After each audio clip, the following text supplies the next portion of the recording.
Hey guys, this is me, Dan97 here. So last week we were at the Chinese Grand Prix, and this week we are in Bahrain. This is a very controversial race at the moment, with obviously the FIA, Bernie Ecclestone, and even the government saying yes, let's go on with it.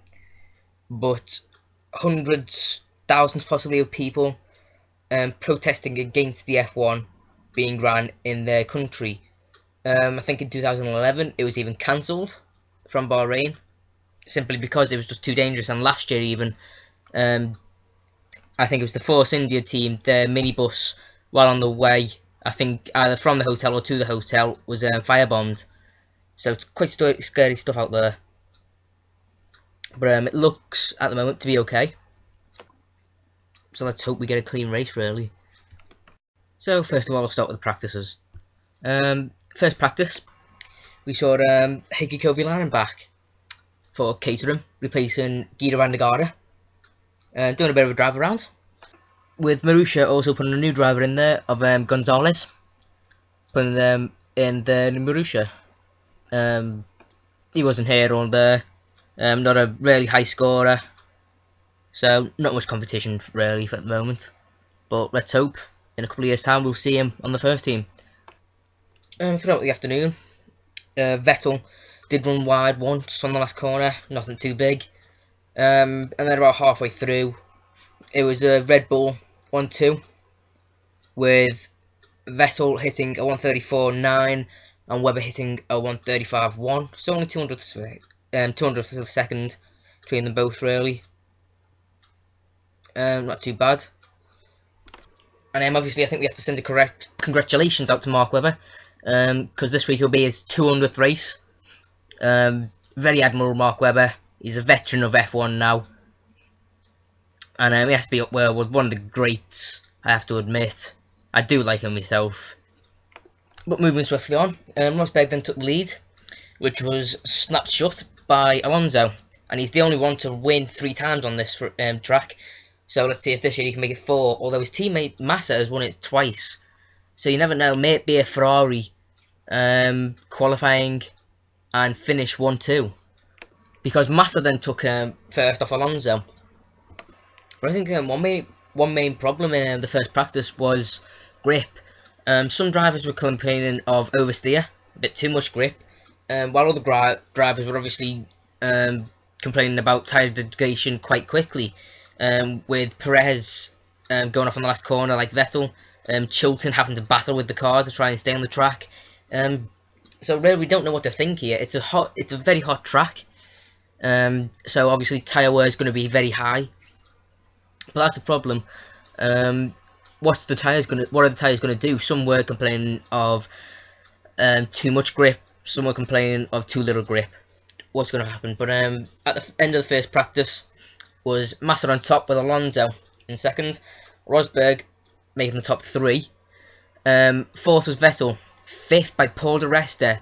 Force India very high in this practice. 6th for Button. 7th for Webber. 8th Sutil. 9 Raikkonen.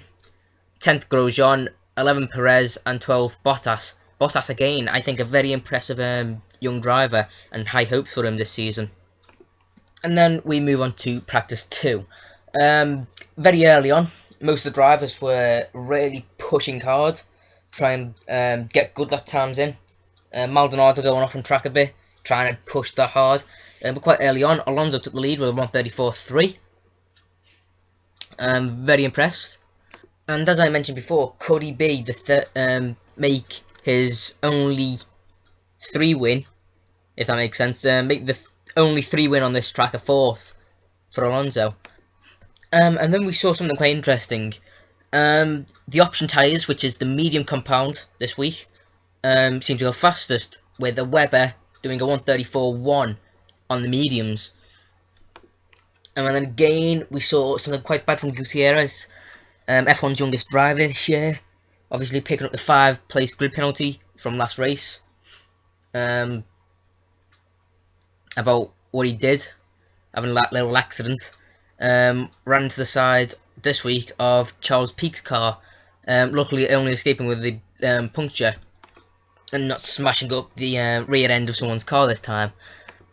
But one of the things that happened last season was two Lotuses finished on the podium last season, and in P2, Raikkonen wanted to carry on that very interesting position of having two Lotuses on the podium by snapping this door shut on Webber and putting in a 1:34.15, which is only 0.03 faster than Webber, but even in that difference, it shows that the Lotuses, and especially Raikkonen at the moment, really has a fighting chance this season of making a good go for the title.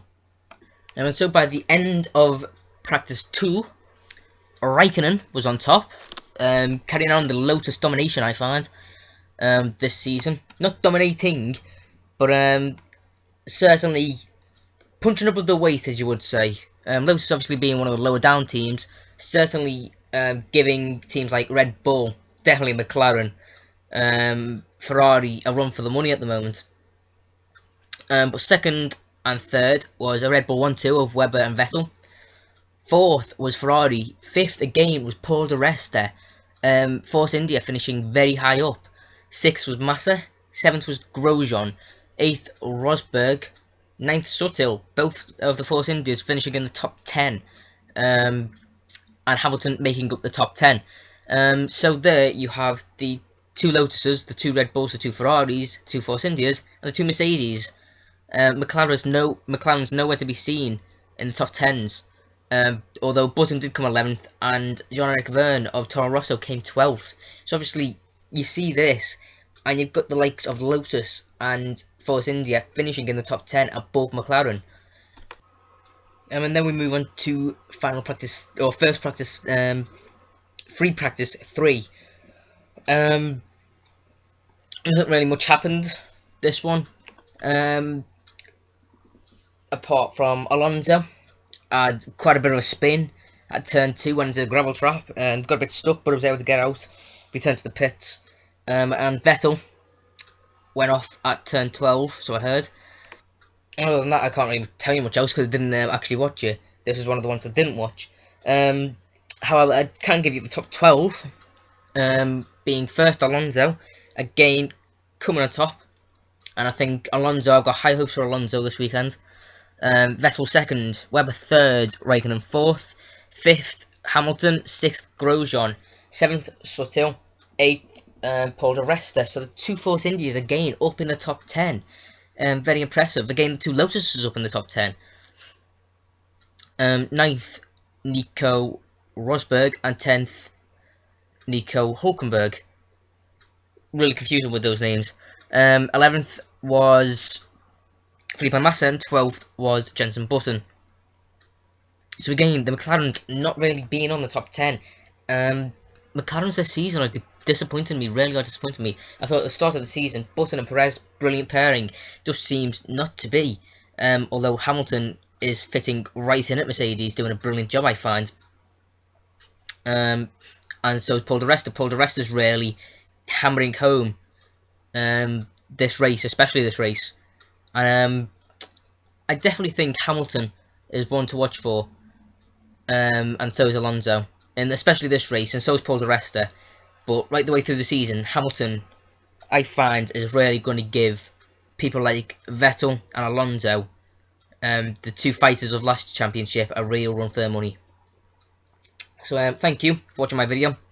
Please like, comment and subscribe, and I will be back soon with the next video. Thank you and goodbye.